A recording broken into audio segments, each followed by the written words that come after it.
in the grand halls of Hargrove Manor, shrouded in the flickering glow of 1,000 candles on this Candlemas Eve of 1935. The air hummed with whispers of old fortunes and older grudges. The ball was a spectacle of silk gowns and masked revellers. But beneath the merriment lurked shadows. Lady Elara Beaumont, the enigmatic heiress whose beauty rivaled the winter stars, vanished mid-waltz. No scream, no trace, only a discarded pearl necklace glistening on the marble floor. As snow blanketed the estate, sealing all within, Hercule Poirot arrived, his moustache twitching with intrigue. Who among the elite guests had orchestrated this spectral disappearance? The game, as Poirot would say, was afoot. Chapter 1. The flicker of Shadow's Hargrove Manor stood resolute against the frost-kissed hills of the English countryside, its Gothic spires piercing the twilight sky of February 2nd, 1935 Candlemas, that ancient Christian feast celebrating the presentation of light, had drawn the glittering elite of London's high society to Lord Reginald Hargrove's annual ball. The manor, a sprawling relic of Jacobean splendour, seemed to pulse with life as chandeliers dripped with molten wax, casting elongated shadows that danced like spectres across tapestried walls. Crystal flutes clinked, laughter trilled, and the orchestra wove a spell of Strauss waltzes. Yet beneath the veneer of merriment, an undercurrent of unease simmered. Hercule Poirot, the diminutive Belgian detective, with his impeccably tailored suit, patent leather shoes, and egg-shaped head crowned by a meticulously waxed moustache, stood in a shadowed alcove. He sipped a tisane, his preferred beverage amidst the sea of champagne, and observed the whirl of dancers with the precision of a watchmaker. His companion, Captain Arthur Hastings, ever the loyal chronicler, stood beside him, his ruddy cheeks flushed with the warmth of the room. "By Jove, Poirot," Hastings whispered, adjusting his bow tie, "this is quite the affair. Half of Mayfair must be here." "Indeed, mon ami," Poirot replied, his green eyes glinting like polished jade. "But observe, Hastings, these are not merely revellers. Each face hides a secret, each smile a calculation. The human heart, it is a labyrinth, no?" The ball was in full splendour when the air shifted.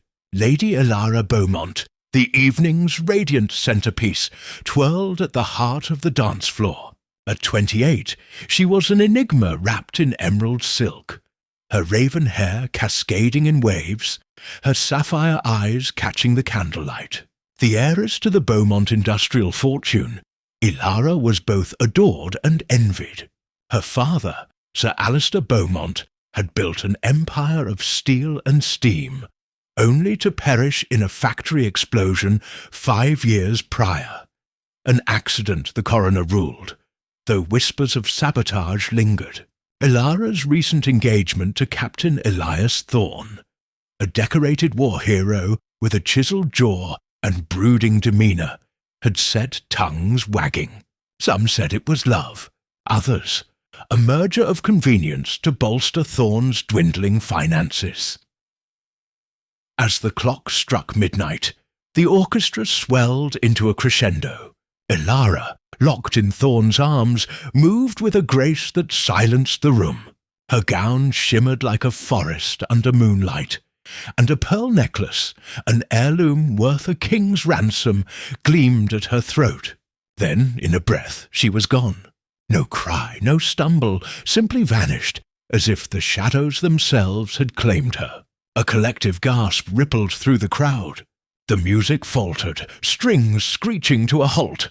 On the polished marble floor, where Elara had last been seen, lay her necklace, its clasp broken, pearls scattered like teardrops. Panic seized the guests. Lord Reginald Hargrove, Elara's uncle and the manor's portly host, pushed through the throng, his face ruddy with port wine and indignation. "What's this nonsense?" he bellowed. "Ilara, where are you, girl?" His voice carried the bluster of a man accustomed to command, yet his eyes darted nervously.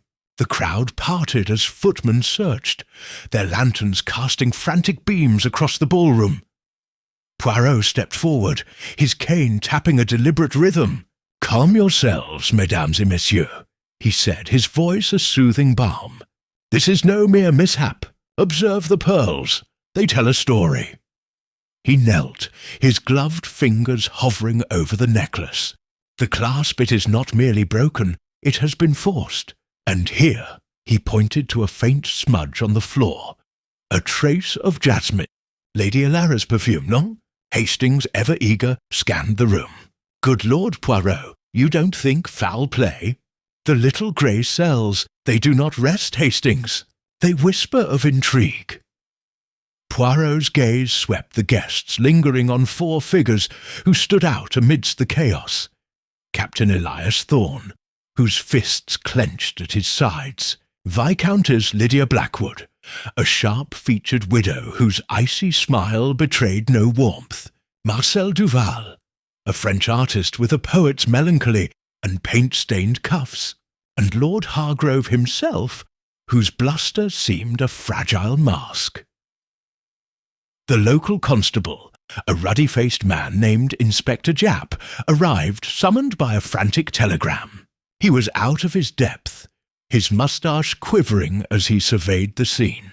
"Right then," Japp muttered. "Probably wandered off. Women, you know." Poirot's lips twitched in disapproval. "Non, Inspecteur. Lady Ilara did not wander." Observe the French doors, slightly ajar, and outside in the snow, footprints leading. Nowhere. Hastings peered through the glass.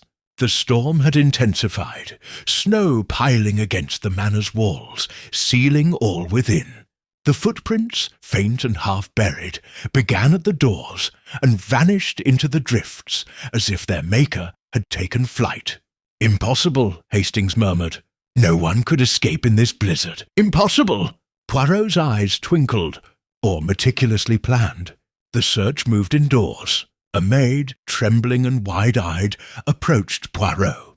"Sir, I saw something before she vanished. A shadow near the library, moving quick-like." Her voice dropped to a whisper. "It weren't natural, sir." "Merci, mademoiselle," Poirot said, dismissing her gently. To Hastings he murmured, "A shadow, perhaps, or a person cloaked in darkness. The library, it calls to us." The library was a cavern of oak shelves and leather-bound tomes, its air thick with the scent of old paper and wax. A fire crackled in the hearth, casting eerie flickers. Poirot's keen eyes caught a glint beneath a table. A torn glove, silk, scented with jasmine. "Ilara's?" Hastings asked. "Perhaps," Poirot replied, "or a clever decoy. The weave, it is fine, but the tear, deliberate, I think." He pocketed the glove, his mind racing.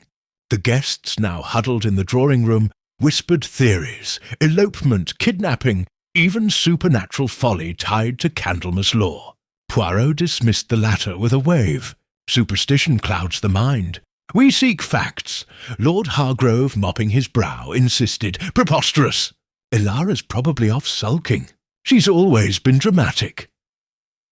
Yet his hands trembled, and Poirot noted a gold cufflink missing from his sleeve, a match to the glove's thread.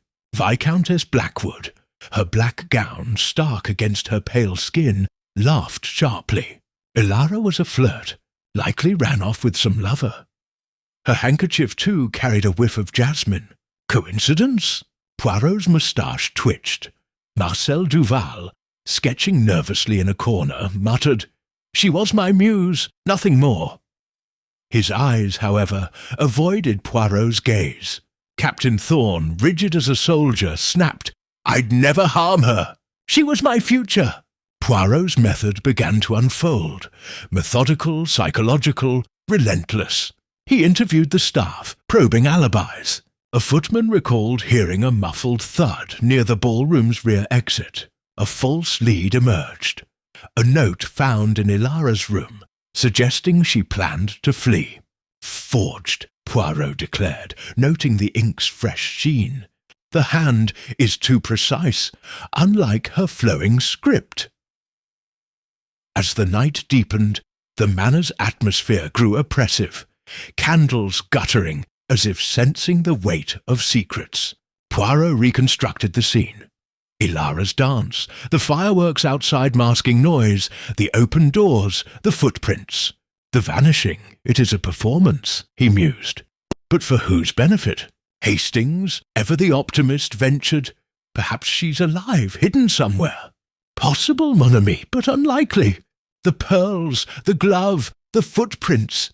They speak of violence, not flight. Poirot's voice softened, but his eyes were steel. We must consider murder, Hastings, disguised as mystery. The chapter drew to a close with a piercing scream from the attic, shattering the manor's uneasy silence. Guests froze, eyes wide. Poirot's cane tapped once decisively. Vite, Hastings. The game, it escalates. The staircase spiraled upward, each step creaking underfoot. The attic door loomed, its iron hinges rusted with age. What lay beyond? Another clue, or the key to Ilara's fate? The shadows held their breath, waiting. Chapter 10. The Light of Revelation. The creak of the chandelier in Hargrove Manor's grand ballroom hung like a guillotine's whisper, its echo mingling with the fading snowstorm of February 2nd, 1935. The Candlemas Ball, once a beacon of opulence, had become a crucible of truth, each suspect ensnared in a web of clues spun by Hercule Poirot's relentless logic. The diminutive Belgian detective, his suit as pristine as his reasoning, stood at the centre of the room, his green eyes gleaming like candles piercing the darkness. Captain Arthur Hastings, his bandaged arm a stark reminder of the unseen shooter, stood by his side, notepad trembling in his hands. The guests, their faces pale, awaited the final unveiling. "Mesdames et messieurs," Poirot said, his voice a calm blade slicing through the tension. "The noose, it has tightened. Lady Ilara Beaumont's fate is no longer a mystery, but a murder, meticulously staged. The shoe, the scarf, the microfilm, the poison, they lead to one truth. Tonight the light of revelation shines." Hastings leaned closer, his voice hushed. "By Jove, Poirot, you've got them all on edge. Who's the killer? Hargrove? Blackwood?" Poirot's moustache twitched. "Patience, mon ami. The little grey cells, they have woven the tapestry. Now we reveal its pattern." The suspects stood in a semicircle, their masks of innocence crumbling. Lord Reginald Hargrove, Ilara's uncle, leaned heavily on a chair, his recovery from the poisoned port leaving him ashen. Viscountess Lydia Blackwood, her black gown stark against the ballroom's faded grandeur, clutched her jasmine-scented handkerchief, her sharp features taut. Marcel Duval, the French artist, clutched his sketchbook, his paint-stained fingers trembling. Captain Elias Thorne, his military composure shattered, stood rigid, his debts a visible weight. Dr. Evelyn Sinclair, the physician, adjusted her spectacles, her clinical demeanour fraying under Poirot's scrutiny. Poirot began, his cane tapping decisively. "Let us reconstruct, mes amis. Lady Ilara, she vanished mid-waltz, her pearls scattered, her shoe bloodied, her body hidden in the boathouse. But why? The diary, the crypt's documents, the microfilm. They tell of embezzlement, betrayal, and greed. Each of you had motive, means, opportunity. Yet one or two wove this crime." He turned to Hargrove. "Monsieur, you embezzled Ilara's fortune, as the crypt's documents prove. She confronted you, threatening exposure. Your missing cufflink, it matches the glove in the library. You orchestrated her vanishing, oui?" Hargrove's jowls quivered. I swear I didn't kill her. I argued yes, but murder, never. His voice cracked, but his trembling hands betrayed guilt. Poirot faced Blackwood.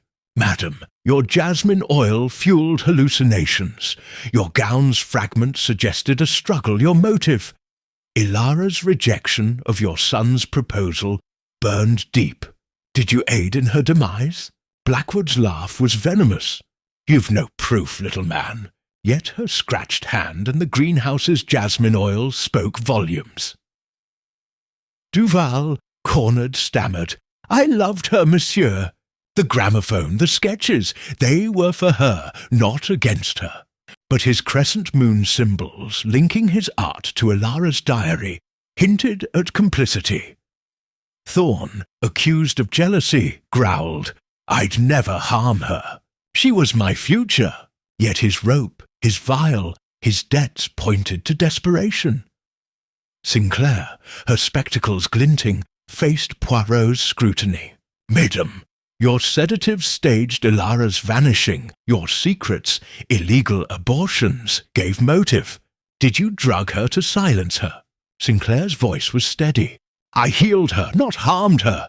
But her medical bag's contents matched the crypt's vial. Poirot's methodology, logical, psychological, relentless, wove the clues together. The vanishing, he said, was timed with the fireworks, masking a struggle. The footprints, a woman's heel disguised as a man's, pointed to Madame Blackwood or Dr. Sinclair. The gramophone, Monsieur Duval's creation, fueled ghostly rumours.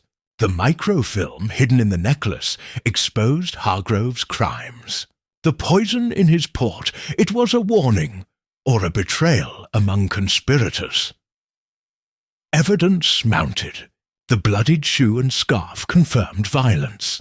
The boathouse map, found in the trunk, led to Ilara's body, hidden in a crate, her throat cut with a knife matching Duval's palette blade. The microfilm's message, betrayed by blood, pointed to Hargrove, Ilara's uncle, but its ambiguity suggested a broader conspiracy.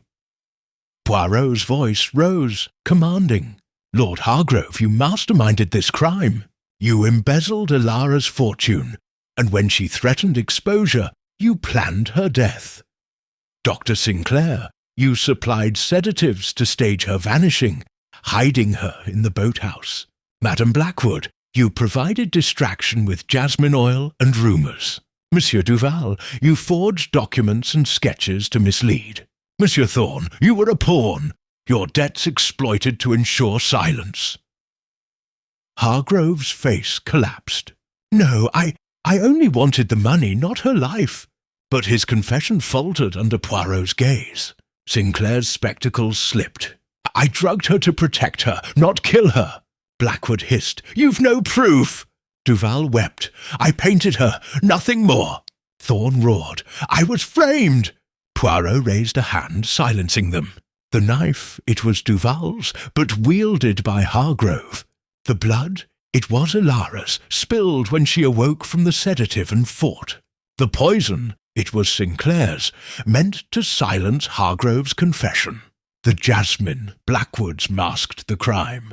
Each of you played a part, but Hargrove, you led the dance. Logical deduction crystallized. Ilara was drugged, hidden, and killed when her knowledge threatened exposure. The fireworks masked her abduction. The gramophone fueled rumors. The footprints misled.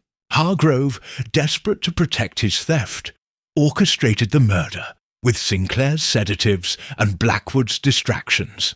Duval forged documents to frame Thorn, who was manipulated by his debts. A red herring resolved. Thorn's arrest, pushed by Inspector Japp, was a distraction. Non, Inspecteur, Poirot said. He is guilty of folly, not murder. Japp, chastened, stepped back. The ballroom's atmosphere was suffocating, the chandeliers guttering like fading hopes. Period dialogue crackled with tension. Good Lord, Poirot, you've done it, Hastings exclaimed, his awe palpable. Blackwood snapped. This is absurd, little man. Poirot's reply was serene. Non, madame. It is justice, like Candlemas light, piercing the darkness. The resolution unfolded. Ilara's body, recovered from the boathouse, confirmed her murder. A knife wound, timed after the sedative wore off. The microfilm, decoded, detailed Hargrove's embezzlement, linking to her father's death. Arrests followed. Hargrove for murder, Sinclair for conspiracy, Blackwood and Duval as accessories. Thorne cleared, slumped in relief. His debts no longer a noose. Poirot addressed the guests, his voice solemn. Ilara Beaumont, she sought truth, and for it she paid with her life. But justice, it prevails. The manor echoed with emptiness as the suspects were led away, the storm's last flakes falling outside. Hastings marvelled, "Brilliant, Poirot! How did you see it all?" Poirot's smile was modest. "Elementary, mon ami. The grey cells, they see what the heart hides." Chapter 2. Whispers in the Library. The scream from the attic still echoed in the ears of Hargrove Manor's guests as Hercule Poirot ascended the grand staircase, his cane tapping a steady rhythm against the polished oak. Captain Arthur Hastings trailed close behind, his face a mixture of apprehension and excitement. The air grew colder with each step, the candlelight from the ballroom below fading into a dim, flickering glow cast by wall sconces. The manor, so vibrant with revelry mere hours ago on this Candlemas night of 1935, now seemed to hold its breath, as if the very walls conspired to guard their secrets. "Oh, Poirot," Hastings whispered, his voice hushed in the oppressive silence. That scream, it wasn't natural. Could it be something supernatural? Candlemas, after all, is steeped in old tales. Poirot's moustache twitched with a faint smile. "Mon cher Hastings, you are too quick to embrace the fantastique. The little grey cells, they prefer the concrete. Facts, not phantoms. A scream is but a sound, and sounds have sources. We shall find it." They reached the attic door, its iron hinges groaning as a footman pushed it open. The space beyond was a cavern of cobwebs and forgotten relics.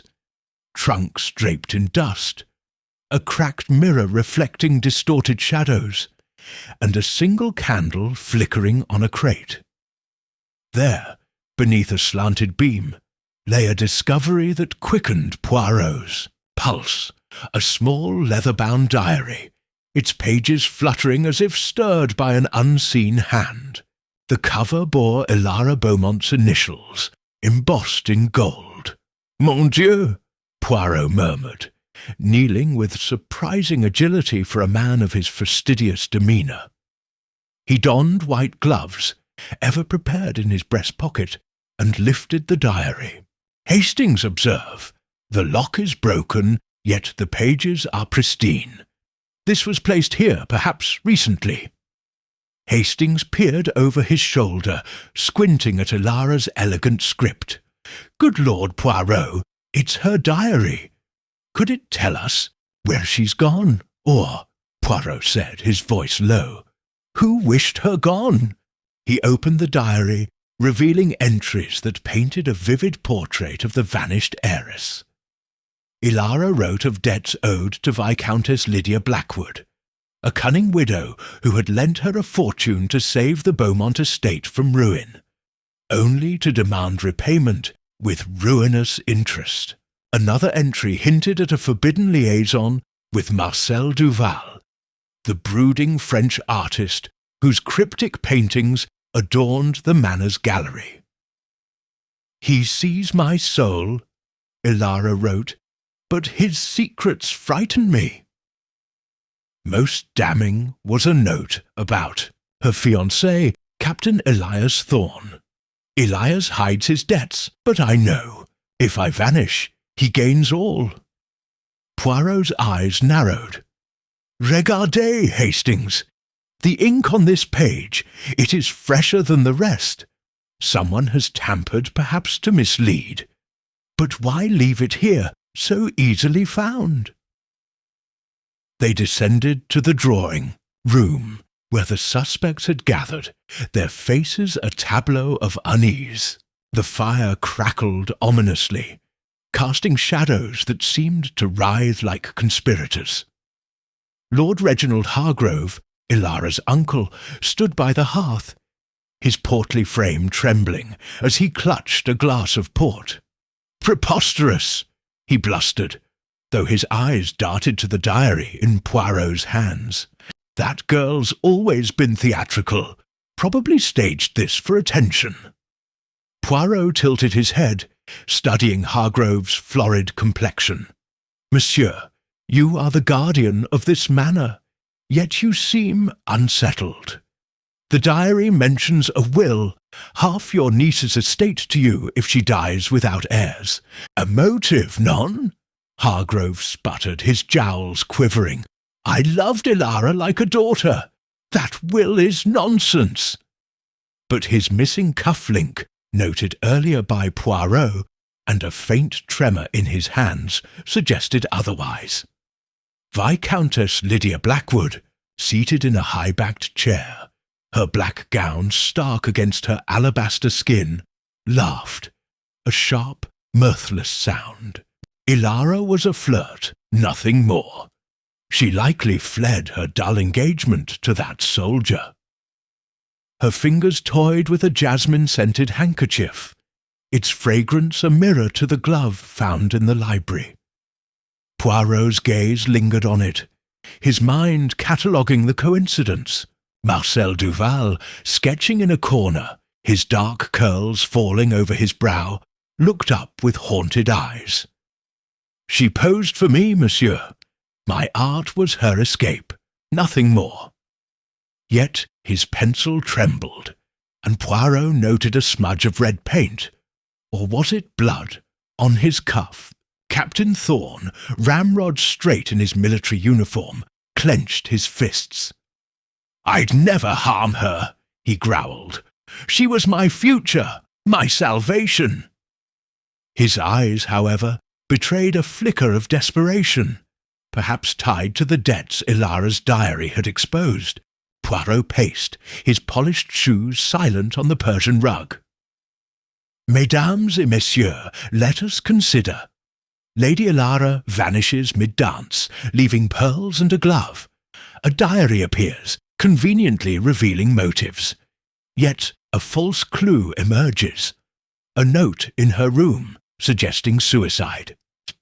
He produced the note, its ink too perfect, its tone unlike Ilara's florid prose. "Forged, I think, to divert us." Hastings, ever eager, interjected, "But Poirot, the footprints outside, leading nowhere. Could someone have carried her?" "Possible, mon ami, but the snow tells a story. The prints are shallow, as if staged. And the jasmine, too prevalent, too deliberate. Someone wishes us to chase shadows."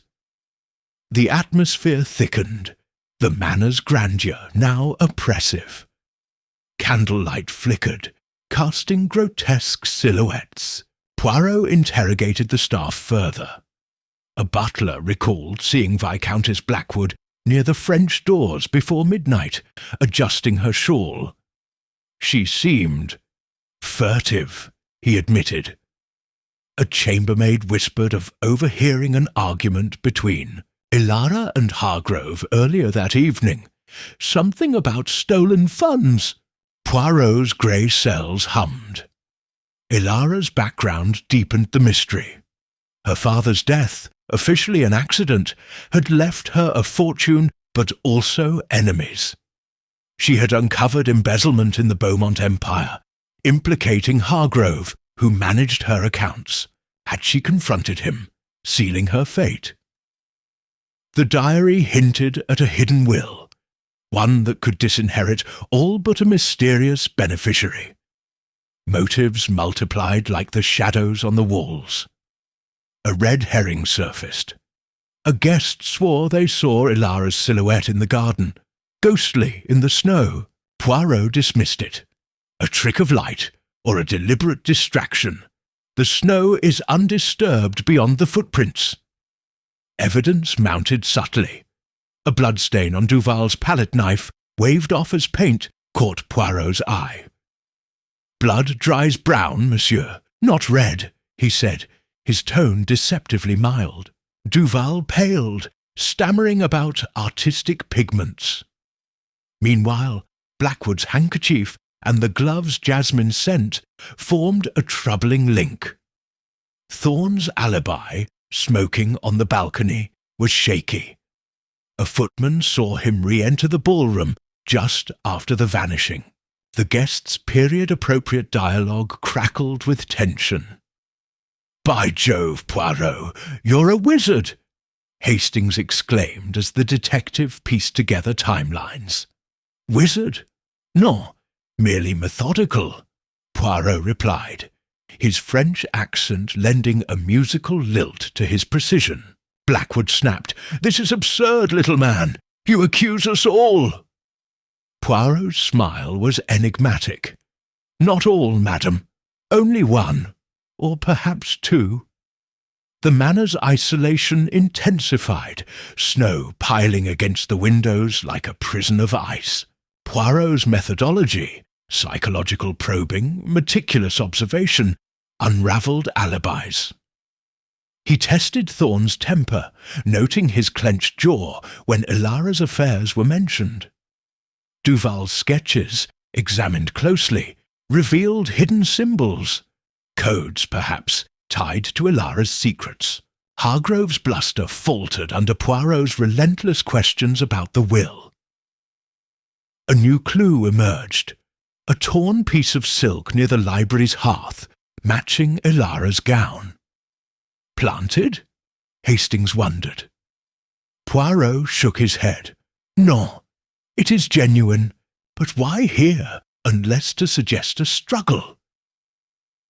As the chapter neared its climax, tension coiled like a spring. Blackwood accused Thorne of jealousy, her voice venomous. "Ilara toyed with men's hearts." Thorne lunged, restrained by Hastings. "Lies!" he roared. Poirot, unruffled, observed the chaos, his mind weaving connections. The diary's final entry chilled the room. "If I disappear, look to the one who gains most." All eyes turned to Hargrove, whose glass slipped, shattering on the floor. Poirot's voice cut through the silence. "The game, it tightens, mes amis, but the truth, it hides in plain sight." Chapter 3. The Masked Motives. The thud from the cellar lingered in the air like a warning, sending a shiver through the guests huddled in Hargrove Manor's drawing-room. The snowstorm of February 2nd, 1935 raged on, sealing the estate in a cocoon of ice and secrets. Hercule Poirot, his immaculate suit a stark contrast to the dishevelled tension around him, stood at the centre of the room, his green eyes scanning the faces of the suspects. Captain Arthur Hastings, ever faithful, hovered at his side, clutching a notepad where he scribbled furiously. The Candlemas Ball, once a glittering spectacle, had morphed into a stage for murder, and Poirot was its relentless director. "Mesdames et messieurs," Poirot began, his voice cutting through the murmurs like a scalpel. "We stand at the heart of a mystery. Lady Ilara Beaumont has vanished, leaving pearls, a glove, a diary, and now a sound from the depths. But first, let us dissect the alibis. Where were you at the stroke of midnight?" The suspects shifted uneasily. Captain Elias Thorne, his military bearing rigid, spoke first. "I was on the balcony smoking a cigarette. The air was brisk, the fireworks loud." His voice was steady, but his eyes flicked to the floor, betraying a crack in his composure. "Viscountess Lydia Blackwood," her sharp features framed by a black velvet gown, raised an eyebrow. I was in the powder room, adjusting my attire. One does not attend a ball looking less than perfect. Her jasmine-scented handkerchief fluttered, a detail Poirot noted with a twitch of his moustache. Marcel Duval, the French artist, ceased sketching long enough to mutter, "I was in the gallery, admiring my portrait of Elara. Her beauty, it inspired me." His fingers, stained with paint, or something darker, trembled slightly. Lord Reginald Hargrove, the Manor's blustering host, mopped his brow. I was toasting our guests as any proper host would. Ask anyone. Yet his missing cufflink, matching the thread of the jasmine-scented glove, loomed large in Poirot's mind. Poirot paced, his cane tapping rhythmically. Each alibi, it is plausible, yet each is fragile. Let us deepen the inquiry. He turned to the maid who had reported the attic scream, her face pale as the snow outside. "Mademoiselle, you spoke of a shadow in the library. Describe it," she stammered. "It was tall, sir, cloaked-like, moving quick toward the French doors before midnight. I thought it was a guest, but it seemed to glide." Her words sparked whispers of Candlemas ghosts, but Poirot dismissed them with a wave. "Non, we deal in flesh, not spectres." The investigation deepened, peeling back layers of Elara's life. Her diary, found in the attic, had revealed motives. Hargrove's greed for her inheritance, Blackwood's financial entanglement, Duval's forbidden passion, Thorne's desperate debts. But new evidence emerged, painting a darker picture. Elara had uncovered embezzlement in her late father's company, orchestrated by Hargrove, who managed her accounts. A confrontation at the ball, overheard by the chambermaid, suggested Elara threatened to expose him. "You'll ruin us all," Hargrove had hissed, his voice low but venomous. Poirot's methodology, logical, psychological, relentless, came to the fore. "Lord Hargrove," he said, his tone deceptively mild, "your cufflink, it is missing. Yet the glove in the library bears a thread of gold, identical to your attire. A coincidence, perhaps?" Hargrove's face reddened. "Absurd! I lost that cufflink weeks ago."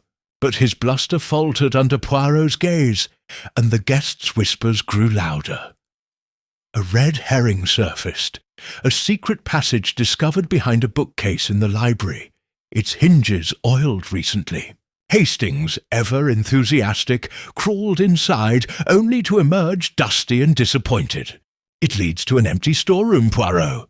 A dead end." "Non, mon ami," Poirot replied. "A dead end is itself a clue. Why maintain a passage that leads nowhere? To distract, perhaps." His grey cells churned, piecing together the night's events. Elara's vanishing mid-waltz, the fireworks masking noise, the footprints leading nowhere, the diary planted too conveniently.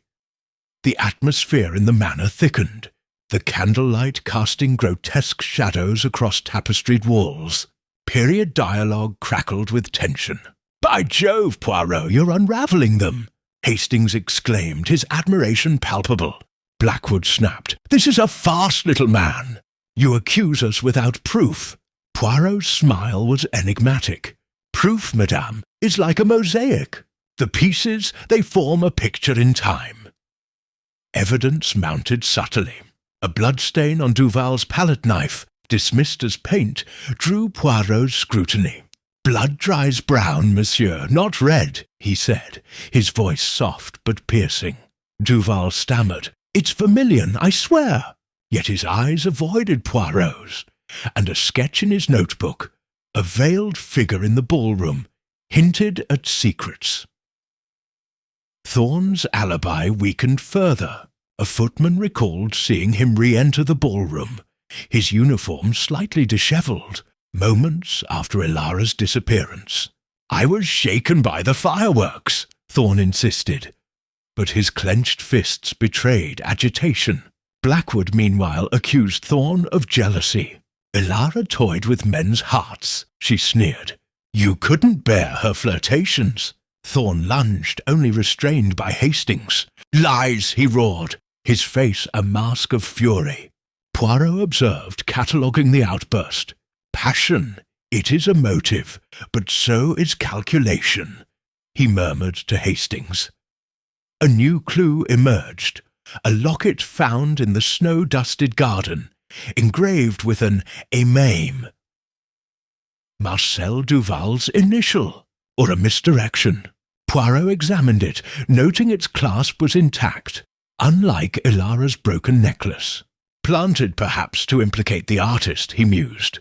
The locket contained a miniature portrait of Elara, her sapphire eyes haunting in the candlelight. The guests' alibis began to fracture. The maid revised her story, admitting she saw Duval near the French doors, not the gallery, at midnight. He was adjusting his scarf, sir, looking nervous. Duval paled, his sketchbook slipping to the floor. Poirot retrieved it, noting a cryptic symbol, a crescent moon, mirrored in Elara's diary. Elara's significance deepened. Her father's death, ruled an accident, now seemed a precursor. Had she uncovered a conspiracy that cost her life? The diary mentioned a hidden will, one that favoured charities over family, threatening Hargrove's inheritance. Thorn, too, stood to gain. Her fortune could erase his debts, but only if she died before their marriage. Poirot's psychological probing intensified. He baited Blackwood, noting her handkerchief's jasmine scent matched the glove. "A curious coincidence, madam," he said, his eyes gleaming. She laughed, but her fingers tightened around the fabric. Hargrove's bluster crumbled when Poirot questioned his argument with Elara. "A family spat, nothing more," he insisted, but sweat beaded his brow. Hastings, ever the romantic, whispered, "Poirot, could it be supernatural? Candlemas is a night of spirits, they say." Poirot's smile was indulgent. "No, Hastings. The only spirits here are those of greed and deceit. Logic, it prevails." The manor's isolation grew oppressive. The snowstorm, a relentless captor. A false lead emerged. A telegram claiming Elara was sighted in London, delivered to the butler just before dawn. Poirot examined it, his fingers tracing the smudged ink. "Forged," he declared. "The postmark is local, and no carriage could navigate this blizzard. Someone wishes to divert us." Tension escalated as accusations flew. Blackwood pointed at Thorn, Duval at Hargrove, each deflecting scrutiny. Poirot, unruffled, orchestrated the chaos, his questions like darts piercing alibis. A new discovery heightened the stakes. A bloodied scarf in the library's hearth, partially burned. "Elara's?" Hastings gasped. "No," Poirot said, examining the fabric. "It is silk, but not her gown. Another clue, perhaps planted, perhaps genuine." His mind raced, connecting the scarf to the glove, the jasmine, the footprints. As the chapter neared its climax, a guest reported a spectral figure in the manor's mirrors, a woman in green, vanishing like mist. "Elara's ghost," the guest cried. Poirot dismissed it. A trick of light or dry ice, perhaps, to fuel superstition. Yet the sighting unnerved the guests, their faces pale as the snow outside. The cellar thud remained unexplained, its echo a constant reminder of the manor's secrets. Poirot gathered the suspects, his voice calm but commanding. The truth, it hides behind masks, but the little grey cells, they see through them. Chapter 4. Threads of Deception. The discovery of the empty sedative vial in the library's hidden compartment cast a pall over Hargrove Manor, its echo mingling with the relentless howl of the February 1935 snowstorm outside. The Candlemas Ball, once a beacon of opulence, had descended into a labyrinth of suspicion, each guest a potential architect of Lady Alara Beaumont's vanishing. Hercule Poirot, his immaculate suit unruffled despite the hour's lateness, stood before the assembled suspects in the drawing-room, his green eyes glinting like polished jade under the flickering chandelier. Captain Arthur Hastings, his notepad clutched tightly, watched in awe as Poirot's methodical mind unravelled the threads of deception.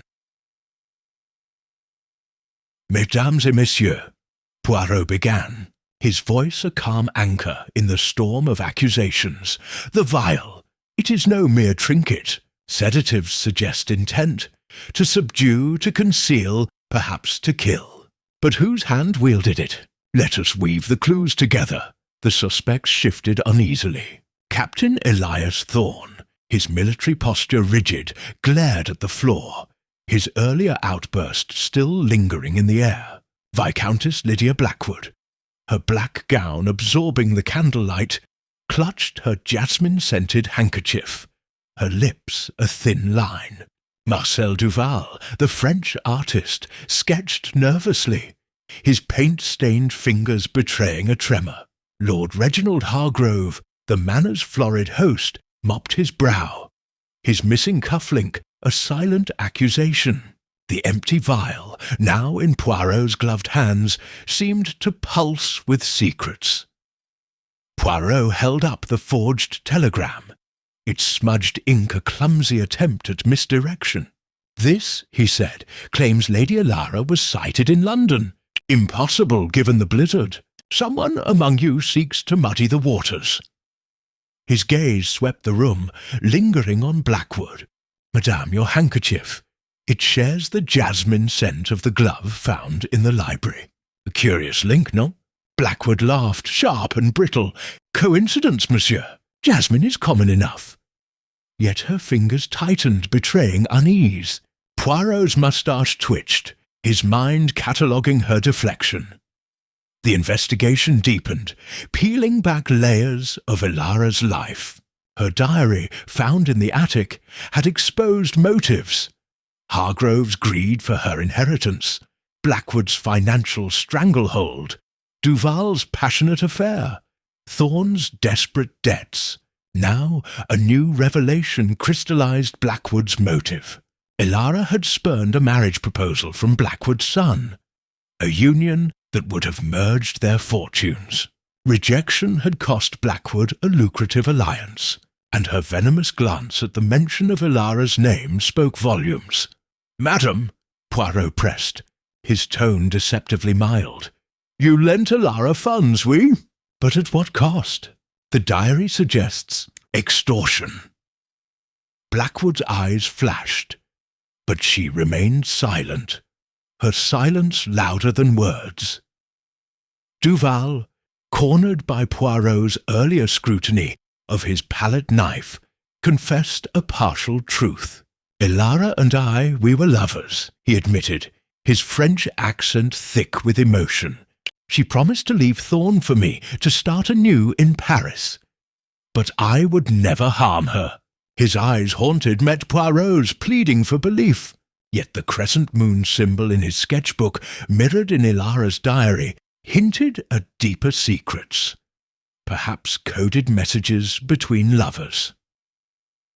Thorne's alibi crumbled further. A footman, trembling under Poirot's gaze, admitted seeing Thorne arguing with Alara before the ball near the French doors. "She was angry, sir, said something about betrayal." Thorne's face darkened. "A lover's quarrel, nothing more," he snapped, but his clenched fists suggested otherwise. Hargrove's involvement grew murkier. The chambermaid's testimony about his argument with Alara over embezzled funds gained weight. Poirot produced the torn silk from the library hearth, matching Alara's gown. "Lord Hargrove, you were seen with her, heated in discourse, and your cufflink, it matches the glove's thread." "Explain, s'il vous plaît," Hargrove sputtered, his port-stained lips trembling. "A family spat. She was headstrong, accusing me of mismanagement." "Nonsense!" Yet his missing cufflink, and the diary's mention of a will, bequeathing half her estate to him if she died heirless, painted a damning picture. A red herring emerged, a war medal found in Thorne's room, its pin concealing a tiny vial, empty, like the one in the library. "For rats," Thorne growled, his eyes defiant. Poirot examined it, noting its similarity to the sedative vial. "Curious, monsieur, that you carry such tools." Thorne's silence was heavy. His motive, debts erased by Ilara's death, looming large. The manor's atmosphere grew stifling, the candlelight casting grotesque shadows across tapestried walls. Period dialogue crackled with tension. "By Jove, Poirot, you're a marvel!" Hastings exclaimed, scribbling furiously. "You've got them squirming!" Blackwood snapped. "This is a witch hunt, little man!" Poirot's smile was enigmatic. "No, madame. It is a hunt for truth, and the truth it does not hide forever." Poirot's methodology, psychological probing, meticulous observation, unravelled alibis further. He tested Duval's story, noting inconsistencies in his timeline. "You claim the gallery, monsieur, yet the maid saw you at the French doors. Why lie?" Duval stammered, his sketchbook slipping, revealing another crescent moon. A lover's code, or a conspirator's mark? A new clue surfaced. Jasmine oil traced to the manor's ventilation system, suggesting a gas-induced hallucination to explain the ghostly sightings. Someone, Poirot mused, wished to create chaos to make us see spectres. His gaze lingered on Blackwood, whose greenhouse supplied the manor's exotic scents. She scoffed, but her composure wavered. The footprints outside, leading nowhere, were re-examined. Poirot, with Hastings in tow, braved the snow to inspect them. "Regardez, mon ami," he said, kneeling beside the tracks. "The prints, they are shallow, and here a woman's heel, disguised as a man's boot.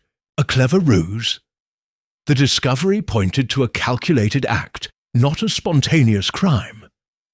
Ilara's significance deepened. Her father's death, ruled an accident, now seemed a blueprint. Had Ilara uncovered a conspiracy linking Hargrove to her father's demise? The diary's mention of a hidden will, favouring charities, threatened all suspects. Blackwood lost her merger, Hargrove his inheritance, Thorne his financial salvation, Duval his muse. False clues multiplied. A guest swore they heard Ilara's laughter in the garden, but Poirot dismissed it as an echo from the gramophone, rigged to fuel superstition. "The manor, it is a stage," he said to Hastings, "and we are its audience." Tension escalated as accusations flew. Blackwood accused Duval of obsession. Duval pointed to Hargrove's greed. Thorne blamed Blackwood's malice. Poirot orchestrated the chaos, his questions like darts piercing alibis. A new discovery heightened the stakes. A map in the diary's back cover, detailing the manor's layout with an X marked in the crypt. A treasure, perhaps? Hastings ventured. "No," Poirot said, his eyes gleaming. "A destination. The crypt, it holds answers." The guests' faces paled, their masks of innocence slipping. Hargrove's voice trembled. "The crypt? Preposterous. It's sealed." Poirot's cane tapped once, decisively. "Then we shall unseal it, monsieur. The truth, it waits below." Chapter 5. The Crypt's Secret. The map marked with an ominous X in Ilara Beaumont's diary seemed to pulse with secrets, as Hercule Poirot led the way toward Hargrove Manor's crypt. The snowstorm of February 2nd, 1935, howled outside, its icy fingers clawing at the windows, sealing the guests in a gilded prison of suspicion. The Candlemas Ball, now a distant memory of opulence, had given way to a grim hunt for truth. Poirot, his impeccable suit untouched by the manor's creeping chill, descended the stone staircase, his cane tapping a resolute rhythm. Captain Arthur Hastings followed, clutching a torch that cast flickering shadows across the damp walls. "Poirot," Hastings whispered, his breath visible in the frigid air. "This crypt, it's like something out of a Gothic novel. Do you really think we'll find Elara down here?" "Mon ami," Poirot replied, his green eyes gleaming in the torchlight. "The crypt, it is not merely a place. It is a stage, and someone has set a scene. The little grey cells, they sense a revelation." The staircase spiralled into darkness, the air heavy with the scent of mould and ancient stone. The guests, Lord Reginald Hargrove, Viscountess Lydia Blackwood, Marcel Duval, and Captain Elias Thorne, trailed reluctantly, their faces pale under the weight of Poirot's scrutiny. The thud from the cellar, now linked to the crypt, echoed in their minds. A heartbeat of dread. The diary's map, with its cryptic X, pointed to a hidden chamber beneath the manor, a place sealed since the Hargrove family's darker days.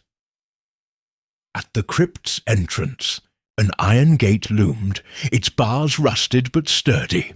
Hargrove, his florid face glistening with sweat despite the cold, fumbled with a key. "This is madness," he muttered. "The crypt's been locked for years. Nothing but old bones here." Poirot's moustache twitched. "Bones, monsieur, or secrets? Let us see." The gate creaked open, revealing a vaulted chamber lined with stone sarcophagi. Torches flickered, casting eerie silhouettes. Poirot's keen eyes scanned the room, landing on a slab marked with faint scratches. "Regardez, Hastings. The marks, they are recent." With the footman's help, they shifted the slab, revealing a false bottom, a hidden compartment containing a bundle of forged documents, ledgers stamped with the Beaumont crest, detailed embezzlement from Elara's fortune, siphoned by Hargrove. "Mon Dieu," Poirot murmured. "Here is motive, laid bare. Elara discovered this, confronted you, oui?" Hargrove's jowls quivered. "Lies, those are forgeries." But his trembling hands betrayed him, and the guest's whispers grew sharp. Blackwood sneered. "You're barking up the wrong tree, little man." Poirot's smile was razor-thin. "Madame, a fox barks when cornered, no?" The documents deepened Elara's significance.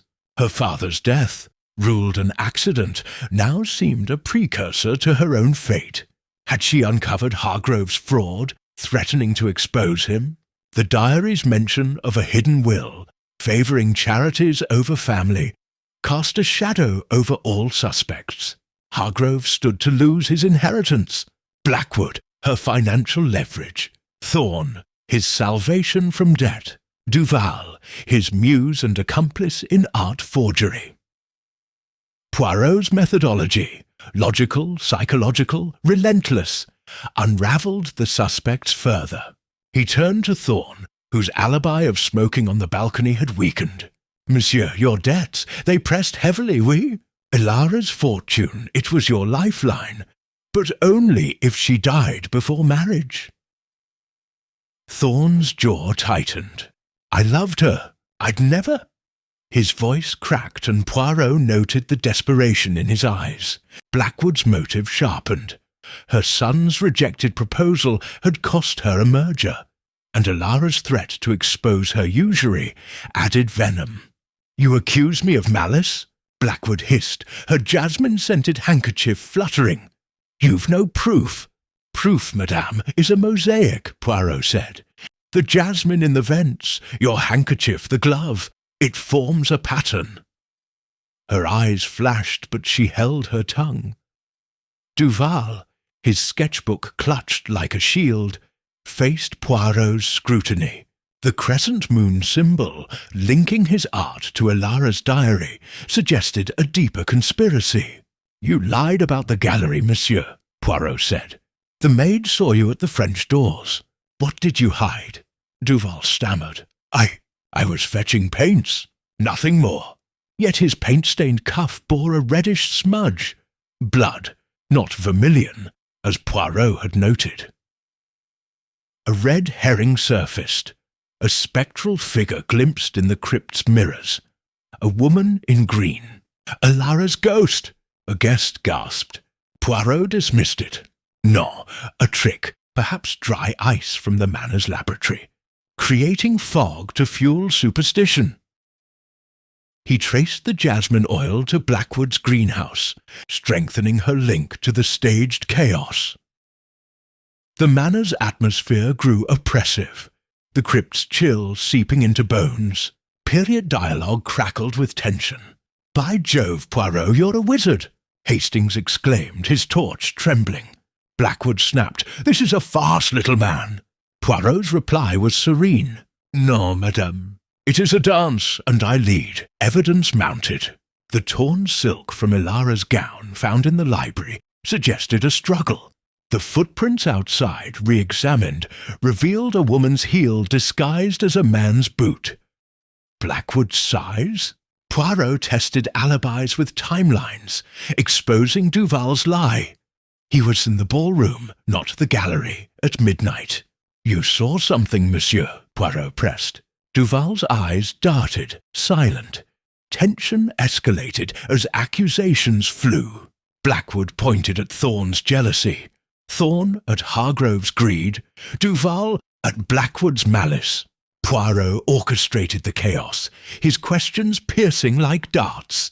A new clue emerged. A locket's chain, tangled in the crypt's debris, engraved with M. Duval's initial, or another misdirection. Poirot pocketed it, his mind racing. The crypt's discovery shifted the narrative. The forged documents confirmed Hargrove's embezzlement. But a scrawled note among them read, "Ilara knows. Silence her." Whose hand had written it? Hargrove's face paled, his bluster gone. "I swear I didn't," he began, but Poirot cut him off. "Your words, monsieur, they falter where facts speak." Hastings, ever the optimist, ventured, "Poirot, could Ilara be alive, hidden here?" Poirot's gaze was steely. "Possible, mon ami, but unlikely. The documents, the blood, the silk. They speak of violence, not escape." As they emerged from the crypt, the manor shook with a sudden shot. A gunshot, grazing Hastings's arm. He yelped, clutching the wound, blood seeping through his sleeve. "Good Lord, Poirot," he gasped. The guests froze, eyes wide. The shooter, unseen, had fled into the manor's labyrinth. "An assassin among us," Poirot said, his voice calm but deadly. "The game, it grows dangerous." The suspect's alibis fractured further. Thorne's war medals, one hiding an empty vial, suggested means. Blackwood's greenhouse supplied the jasmine oil, linking her to the hallucination. Duval's sketches hid codes, perhaps instructions. Hargrove's missing cufflink tied him to the glove. Each clue wove a tighter web. Yet the truth remained elusive. Poirot gathered the guests in the ballroom, the chandeliers dimming as candles guttered. "The crypt has spoken," he said, "but the manor holds more. The shot, it was a warning, or a mistake." His eyes scanned the suspects, each face a mask of fear or defiance. Chapter 6. Blood and Betrayal. The microfilmed message, "Betrayed by blood," etched into the clasp of Ilara Beaumont's pearl necklace, hung like a spectre over Hargrove Manor, its meaning as elusive as the snowstorm that imprisoned. The guests on this Candlemas night of February 2nd, 1935, the gunshot that had grazed Captain Arthur. Hastings' arm still echoed in the minds of the assembled, the unseen shooter's audacity tightening the noose of suspicion. Hercule Poirot, his impeccable suit a beacon of order amidst chaos, stood in the conservatory, where exotic orchids and ferns wilted under the chill seeping through the glass panes. His green eyes, sharp as cut emeralds, scanned the suspects, each a thread in the intricate tapestry of deceit. "Mesdames et messieurs," Poirot said, his voice a steady pulse in the tense air. "The message it speaks of blood. Family? Perhaps, or a deeper betrayal. The shot, it was no accident. Someone seeks to silence the truth. But the little grey cells, they do not sleep." Hastings, nursing his bandaged arm, stood resolute beside Poirot, his notepad filled with frantic scribbles.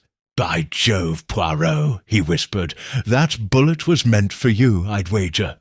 You're getting too close." Poirot's moustache twitched with a faint smile. "Perhaps, mon ami, but danger. It is the shadow of truth." "We press on." The suspects gathered, their faces a gallery of unease. Lord Reginald Hargrove, Ilara's uncle, mopped his brow, his florid cheeks betraying more than nerves. Viscountess Lydia Blackwood, her black gown stark against the conservatory's greenery, clutched her jasmine-scented handkerchief, her eyes cold as the snow outside. Marcel Duval, the French artist, sketched nervously, his paint-stained fingers trembling. Captain Elias Thorne, his military bearing fraying, clenched his fists, the memory of his debts a visible weight. A new figure emerged from the shadows. Dr. Evelyn Sinclair, a physician and Ilara's confidant, introduced late to the drama. Her grey hair was pulled into a severe bun, her spectacles glinting with quiet authority. Poirot had noted her absence earlier, but her presence now added a new thread to the web. "Dr. Sinclair," he said, "you were close to Lady Ilara. Yet you remained silent until now. Pourquoi?" Sinclair's voice was steady, clinical. "I was tending to a guest's ailment in the East Wing. I only learned of Ilara's vanishing upon my return." But her medical bag resting at her feet held the faint scent of sedatives, the same as the empty vial found in the library. Poirot's gaze lingered, his mind cataloguing the coincidence. The message, betrayed by blood, pointed to Hargrove, Ilara's uncle, but its ambiguity gnawed at Poirot. Was it literal, implicating family, or figurative, suggesting loyalty's breach? He probed Sinclair's motive. Ilara had discovered her involvement in illegal abortions for society's elite, a scandal that could ruin her. "You had access to sedatives, madam," Poirot said, his tone deceptively mild. "The vial in the library, it matches those in your bag, no?" Sinclair's composure held, but her fingers tightened on her bag. "I treat patients, monsieur, not murder them."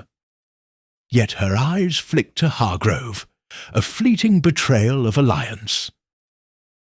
Poirot's methodology, logical, psychological, relentless, wove the clues together. The crypt's forged documents had exposed Hargrove's embezzlement, a motive for silencing Ilara. The jasmine oil in the vents, traced to Blackwood's greenhouse, suggested a staged hallucination to fuel ghostly rumours. Duval's crescent moon symbols, mirrored in Ilara's diary, hinted at a coded conspiracy. Thorne's empty vial, hidden in his war medal, pointed to means, if not intent. A red herring surfaced, a syringe in Sinclair's bag, empty but bearing traces of sedative. "For medical emergencies," she insisted. But Poirot noted its similarity to the library vial. "Curious, madame, that your tools align with our mystery," he said, his voice soft but piercing. The conservatory's atmosphere grew oppressive, the air thick with the scent of earth and decay.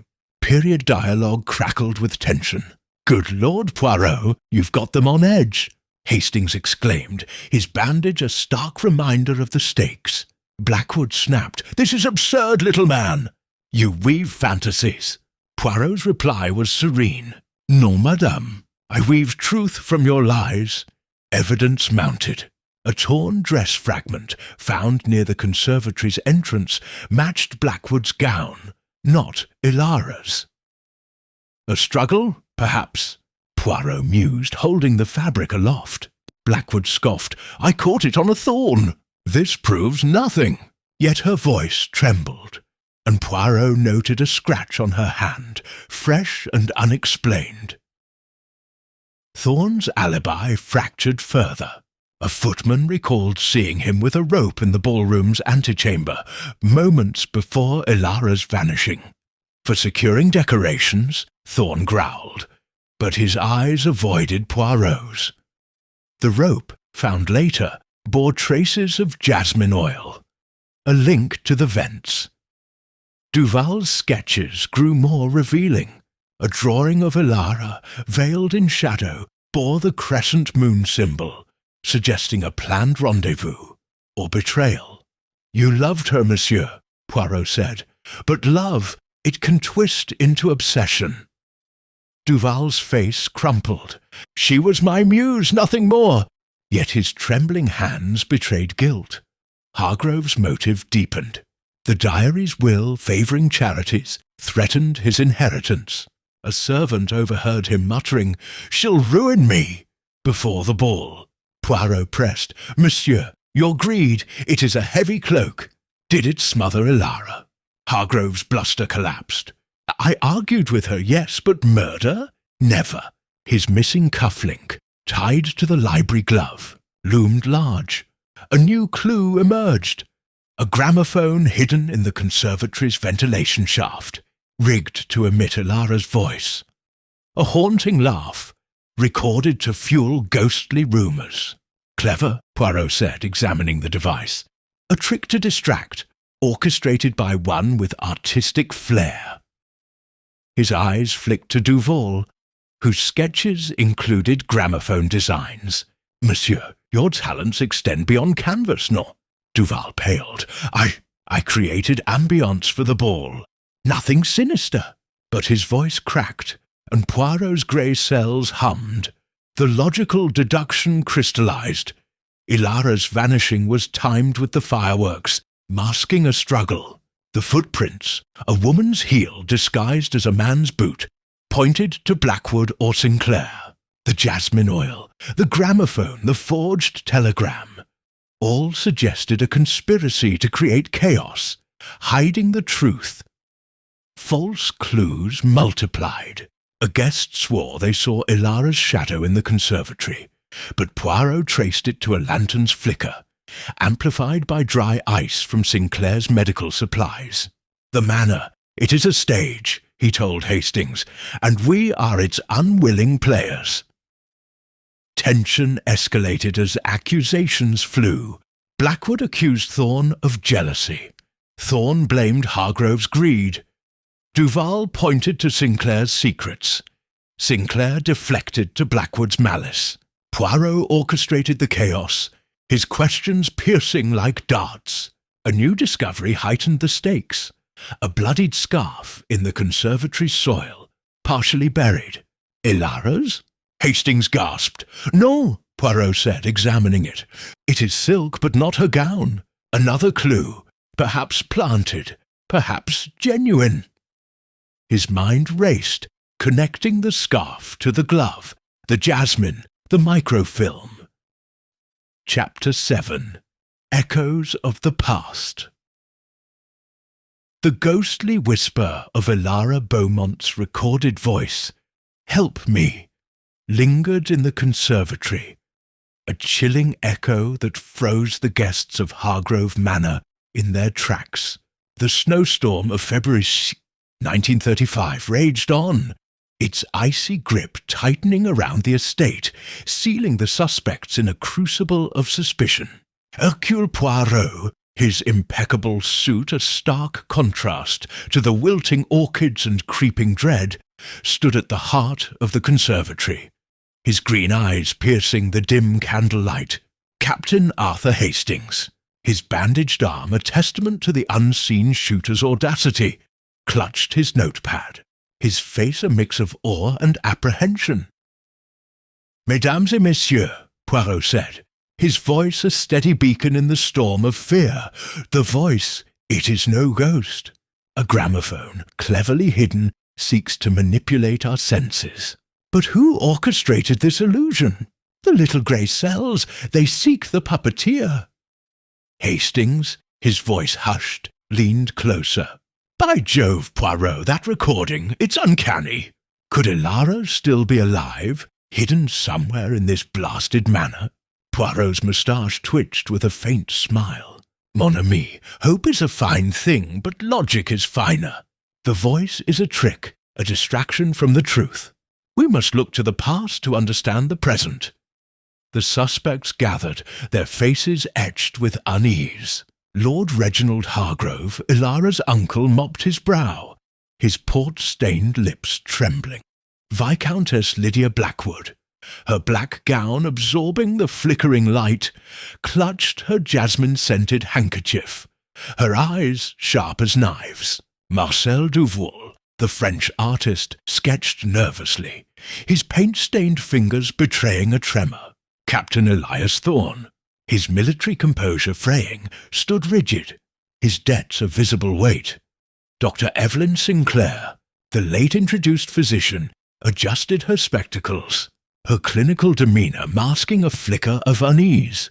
The gramophone, found in the ventilation shaft, was Duval's handiwork, its design mirrored in his sketches. Monsieur, Poirot said, his tone deceptively mild, your artistic talents extend to deception. This device, it played Elara's voice to fuel superstition. Why? Duval's face crumpled. It was for ambiance, monsieur. The ball, it needed drama. Elara asked me to create effects. His voice faltered, and Poirot noted the crescent moon symbol in his sketchbook, linking him to Elara's diary. A lover's code or a conspirator's mark? Poirot's methodology, logical, psychological, relentless, unravelled the past to illuminate the present. Elara's diary had exposed motives. Hargrove's embezzlement, Blackwood's financial stranglehold, Duval's passionate affair, Thorne's desperate debts, Sinclair's scandalous secrets. Now, a deeper parallel emerged. Elara's father, Sir Alistair Beaumont, had died in a factory explosion 5 years prior, ruled an accident but whispered to be sabotage. Elara's diary hinted she had uncovered evidence linking Hargrove to the disaster. The past it echoes, Poirot murmured. Her father's death, it was no accident, and Elara knew. Hargrove's jowls quivered. Preposterous, he bellowed. I managed her accounts, nothing more. But his missing cufflink, tied to the jasmine-scented glove, and the crypt's forged documents painted a damning picture. Poirot pressed. Monsieur, Elara confronted you about stolen funds. Did she also confront you about murder? Blackwood's motive sharpened.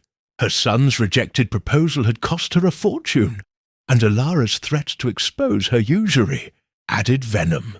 You weave fantasies, little man, she hissed, her handkerchief fluttering. Poirot's gaze lingered on the jasmine scent, linking her to the glove and the vent's oil. Fantasies, madame, or truths you wish buried? Thorne's alibi fractured further. A servant recalled seeing him with Elara before the ball, arguing about his debts. She was leaving me, he admitted, his voice raw. But I'd never harm her. His war medal, hiding an empty vial, suggested means, if not intent. Sinclair's secrets deepened. Her illegal abortions, known to Elara, threatened ruin. The sedative vial in the library matched those in her bag. You had means, madame, Poirot said. Did you use them to silence a threat? Sinclair's spectacles glinted. I heal, monsieur, not harm. Yet her eyes flicked to Hargrove. A silent alliance. Duval's sketches revealed more. A drawing of Elara in the ballroom, veiled in shadow, bore the crescent moon. You loved her, monsieur, Poirot said, but love, it can twist into betrayal. Did you help stage her vanishing? Duval stammered. She was my muse. I'd never. His voice cracked, his guilt palpable. A red herring surfaced, a suicide note in Ilara's hand, found in her room, claiming despair over her engagement. Poirot dismissed it. The ink, it is too fresh, the script too precise. A forgery, meant to mislead. He traced the note to a typewriter in the library, its ribbon bearing traces of jasmine oil, a link to Blackwood's greenhouse. Evidence mounted. The torn dress fragment matching Blackwood's gown suggested a struggle. The footprints outside, a woman's heel disguised as a man's boot, pointed to Blackwood or Sinclair. The gramophone's voice, recorded by Duval, fueled ghostly rumours to distract. The microfilm's message, betrayed by blood, pointed to Hargrove. But its ambiguity gnawed at Poirot. Was it family or loyalty's breach? The conservatory's atmosphere grew stifling, the air thick with the scent of earth and deceit. Period dialogue crackled with tension. "Good Lord, Poirot, you're unravelling them!" Hastings exclaimed, his bandage a stark reminder of the stakes. Blackwood snapped, "This is a witch hunt, little man!" Poirot's reply was serene. "No, madame. It is a hunt for truth. And the truth, it echoes from the past." A new clue emerged. A maid's confession, trembling under Poirot's gaze. "I was bribed, sir," she whispered. "Someone gave me £10 to say I saw the shadow in the library. I didn't see who." Poirot's eyes gleamed. A puppeteer pulling strings. But who? The manor's isolation intensified. The snowstorm a relentless captor. Poirot's psychological probing pierced alibis. He baited Thorne, noting his desperation. "Your debts, monsieur. They drove you to despair. Did they drive you to murder?" Thorne's fists clenched, silent. Blackwood's composure wavered when Poirot mentioned the jasmine oil. "Your greenhouse, madame. It supplied the vents. A hallucination to make us see ghosts." She scoffed, but her scratched hand betrayed a struggle. Sinclair's medical bag, re-examined, held traces of the same sedative as the vial. "A coincidence, madame?" Poirot asked. Her silence was heavy. Duval's sketches grew more damning. A hidden drawing showed Ilara in the crypt, the crescent moon overhead. "A plan, monsieur?" Poirot pressed. Duval's face crumpled. "A vision, not a plan." Yet his lies frayed under scrutiny. Hargrove's greed loomed large. The crypt's documents confirmed his embezzlement, and Ilara's threat to expose him sealed her fate. "You argued with her," Poirot said. "Did you silence her?" Hargrove's bluster collapsed. "I swear I didn't touch her." But his trembling hands betrayed him. The logical deduction crystallized. Ilara's vanishing was a staged act, timed with the fireworks to mask a struggle. The gramophone, the jasmine, the forged note, all pointed to a conspiracy to create chaos. But whose hand pulled the trigger that grazed Hastings? The shooter remained a shadow, lurking in the manor's depths. False clues multiplied. A guest swore they heard Ilara's footsteps in the attic. But Poirot traced it to a loose floorboard, amplified by the storm. "The manor, it plays tricks," he told Hastings, "but we see through them." Tension escalated as accusations flew. Blackwood pointed at Duval's obsession, Duval at Hargrove's greed, Thorne at Sinclair's secrets, Sinclair at Blackwood's malice. Poirot orchestrated the chaos, his questions like darts piercing alibis. A new discovery heightened the stakes. The snow outside, melting slightly under a rare break in the storm, revealed a buried trunk near the French doors. Inside, a single item, Ilara's emerald shoe, stained with blood. The guests gasped, faces pale. Poirot's cane tapped once, decisively. "The past it speaks, mes amis, and the present it bleeds. The truth it is near." Chapter 8. The Unveiling Storm. The discovery of Ilara Beaumont's blood-stained emerald shoe in the buried trunk sent a shiver through Hargrove Manor. its grim portent amplified by the waning snowstorm of February 2nd, 1935. The once opulent Candlemas Ball had dissolved into a cauldron of suspicion, each guest a potential architect of murder. Hercule Poirot, his pristine suit a beacon of order amidst the chaos, stood in the grand ballroom, where chandeliers flickered like dying stars. Captain Arthur Hastings, his bandaged arm a stark reminder of the unseen shooter, clutched his notepad, his eyes wide with anticipation. The storm outside had eased, a faint dawn breaking through the clouds, yet the manor remained a prison of secrets. "Mesdames et messieurs," Poirot said, his voice cutting through the tense murmurs. "The shoe, it is no mere relic. It speaks of violence, of a struggle concealed. The storm clears, but the truth it unveils. Who among you buried this clue, and why?" Hastings leaned closer, his voice hushed. "By Jove, Poirot, that shoe! It's proof she's gone, isn't it? Murdered, not vanished." Poirot's moustache twitched, his green eyes gleaming. "Perhaps, mon ami, but the truth, it is a chameleon. We must chase its colours." The suspects gathered, their faces etched with dread. Lord Reginald Hargrove, Ilara's uncle, stood by the fireplace, his portly frame trembling, his missing cufflink a silent accusation. Viscountess Lydia Blackwood, her black gown stark against the ballroom's faded grandeur, clutched her jasmine-scented handkerchief, her sharp features taut. Marcel Duval, the French artist, sketched nervously, his paint-stained fingers betraying guilt. Captain Elias Thorne, his military composure fraying, clenched his fists, his debts a visible weight.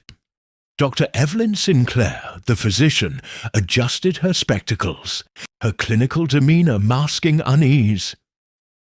Poirot held up the shoe, its emerald hue dulled by blood. "This," he said, "was found near the French doors, buried in snow. Yet the trunk it was placed deliberately. Someone wished us to find it, or to fear it." His gaze swept the room, lingering on Hargrove. "Monsieur, your embezzlement, exposed by Ilara, threatened ruin. Did you silence her?" Hargrove's jowls quivered. "I swear I didn't touch her." But his trembling hands and the crypt's forged documents spoke louder than his denial. Poirot turned to Blackwood. "Madame, your greenhouse supplied the jasmine oil in the vents, creating hallucinations. Your gown's fragment found in the conservatory suggests a struggle. Explain." Blackwood's laugh was brittle. "A thorn caught my dress, nothing more. You weave fictions, little man." Yet her scratched hand, noted earlier, betrayed a scuffle. Poirot's eyes flicked to Duval. "Monsieur, your gramophone played Ilara's voice, a trick to fuel ghostly rumours. Your sketches, they hide codes. What did you conceal?" Duval's face crumpled. "I loved her, monsieur. The gramophone was her idea, for ambience. His crescent moon symbols, linking his art to Ilara's diary, suggested a deeper conspiracy. Thorne, accused of jealousy, snapped, "I'd never harm her! She was my salvation!" But his war medal's hidden vial, empty of sedative, pointed to means. Sinclair's motive deepened. Ilara's knowledge of her illegal abortions threatened ruin. "You had access to sedatives, madame," Poirot said, "matching the vial in the library. Did you drug her to silence her?" Sinclair's spectacles glinted. "I heal, monsieur, not harm." Yet her medical bag's contents mirrored the crypt's vial. The ballroom's atmosphere grew stifling, the candlelight casting grotesque shadows across tapestried walls. Period dialogue crackled with tension. "Good Lord, Poirot, you've got them cornered!" Hastings exclaimed, his bandage a grim reminder. Blackwood snapped, "This is a farce, little man." Poirot's reply was serene. "No, madame. It is a dance, and the music, it quickens." Poirot's methodology, logical, psychological, relentless, unravelled alibis. He re-examined the footprints outside, confirming a woman's heel disguised as a man's boot. Blackwood's or Sinclair's size. The jasmine oil, traced to Blackwood's greenhouse, suggested a staged hallucination. Duval's sketches, with their crescent moons, hinted at a planned rendezvous or betrayal. Thorne's rope, found in the antechamber, bore jasmine traces. Hargrove's missing cufflink tied him to the library glove. A red herring resolved. The ghostly sightings, attributed to dry ice from Sinclair's medical supplies, were a deliberate distraction. The manor, it is a stage, Poirot told Hastings, and we are its unwilling players. He baited Thorne, noting his desperation. Your debts, monsieur. They drove you to despair. Did they drive you to murder? Thorne's fists clenched. Silent, a new clue emerged. A bloodied scarf in the trunk, alongside the shoe, matching Ilara's gown.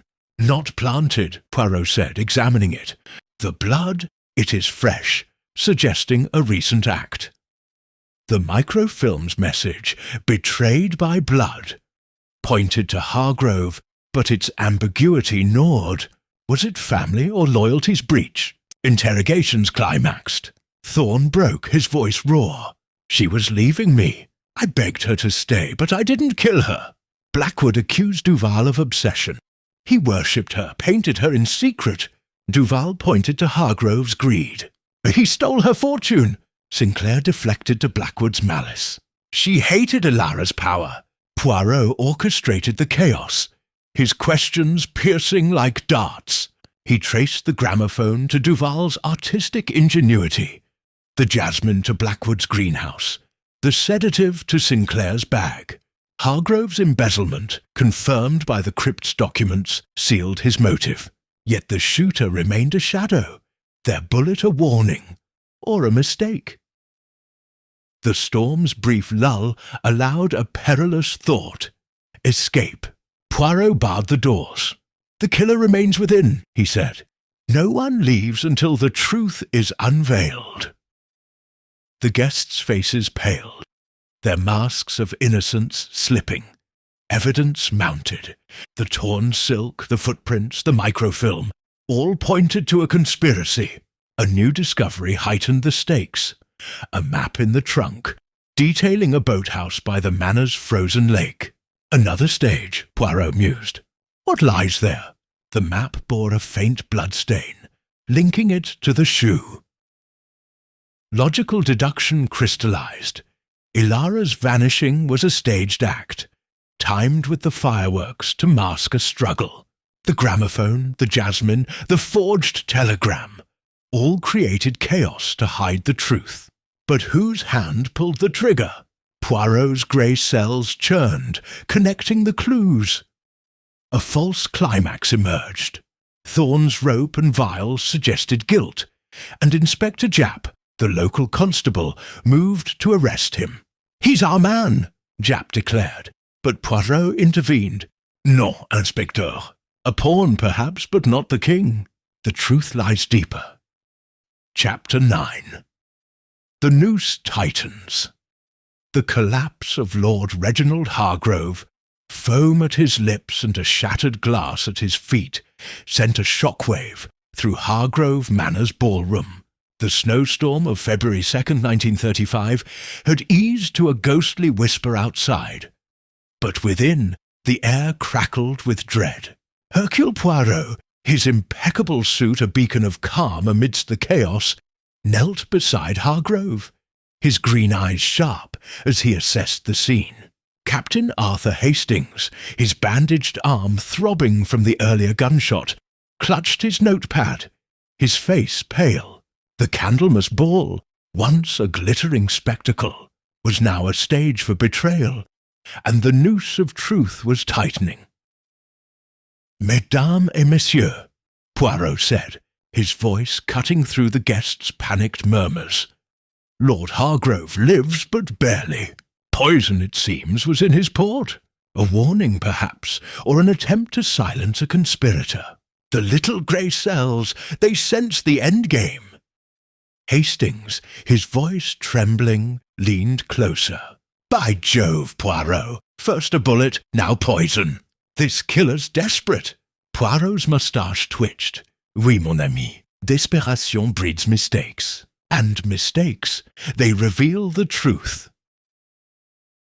Hargrove, revived by Dr. Evelyn Sinclair's quick administration of a counter-agent, gasped on a chaise, his florid face ashen.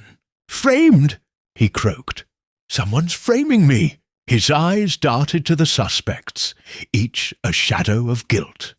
Viscountess Lydia Blackwood, her black gown stark against the ballroom's faded opulence. Marcel Duval, the French artist, clutching his sketchbook like a shield. Captain Elias Thorne, his military bearing frayed. And Sinclair herself, her spectacles glinting with clinical detachment. Poirot gathered the guests, his cane tapping decisively. The noose, it tightens, mes amis. The shoe, the scarf, the microfilm.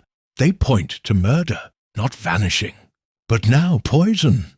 Who among you wields such a weapon? The investigation deepened, unravelling Ilara Beaumont's fate. The blood-stained emerald shoe and scarf, found in the buried trunk, confirmed violence. The microfilm's message, betrayed by blood, suggested Hargrove, Ilara's uncle, but its ambiguity gnawed. Was it family or loyalty's breach? The crypt's forged documents exposed Hargrove's embezzlement, a motive for silencing Ilara's threat to expose him. Blackwood's jasmine oil, traced to the vents, fueled hallucinations. Duval's gramophone and coded sketches hinted at a staged act. Thorne's debts and hidden vial pointed to desperation. Sinclair's sedatives linked her to the library's vial. A new revelation surfaced. Ilara, alive until recently, had been hidden in the boathouse, her vanishing staged to fake a death for insurance. Poirot's grey cells churned, piecing together the map found in the trunk, marked with the boathouse's location. A temporary prison, he mused, until her knowledge became too dangerous. He turned to Sinclair. "Madame, your sedatives, they could induce a coma mimicking death. Did you drug Ilara to stage her vanishing?" Sinclair's composure wavered. "I treated her headaches, nothing more." Yet her medical bag's contents, re-examined, held traces of the same sedative as the vial and Thorne's war medal. Blackwood's motive sharpened. Her gown's torn fragment and scratched hand suggested a struggle. "Madame," Poirot said, "your greenhouse supplied the jasmine oil, creating ghosts to distract us." "Why?" Blackwood scoffed. "You've no proof, little man." But her trembling fingers betrayed her. Duval's sketches grew damning. A drawing of Ilara in the boathouse, bearing the crescent moon, suggested complicity. "Monsieur, you loved her," Poirot said, "but did you help hide her, only to betray her?" Duval's face crumpled. "I painted her, nothing more." Yet his coded symbols linked him to the diary. Thorne's alibi collapsed. A servant saw him near the boathouse before the ball, carrying a rope.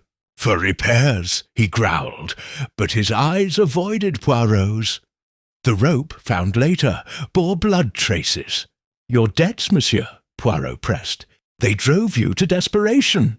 Did they drive you to murder?" Hargrove's greed loomed large.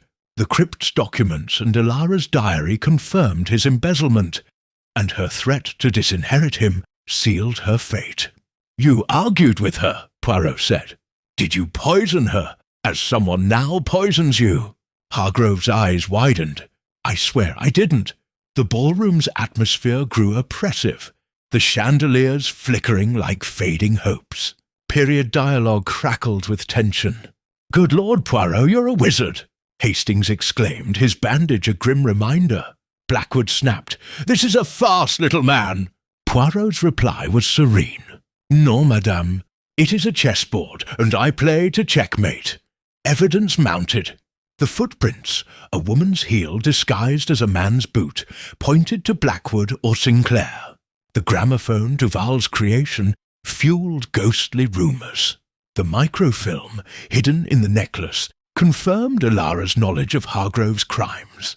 The poison in Hargrove's port, analysed by Sinclair, matched her sedatives, a chilling link.